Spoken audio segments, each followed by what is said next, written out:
In this quick tutorial, I am going to show you how to scan a QR code on your Windows computer without camera.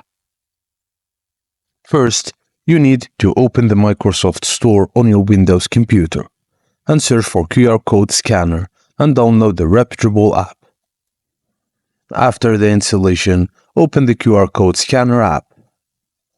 If your computer has a camera, click on Scan QR code within the app and align the QR code within the camera viewfinder until it's captured.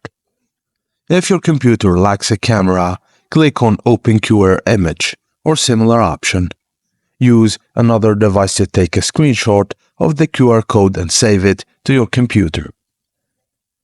And next, open the saved image file within the app to scan the QR code. The app will decode the QR code and display its contents, such as a website URL or other information associated with the QR code. And that's it, guys. Thank you for watching, and please don't forget to like and subscribe for more.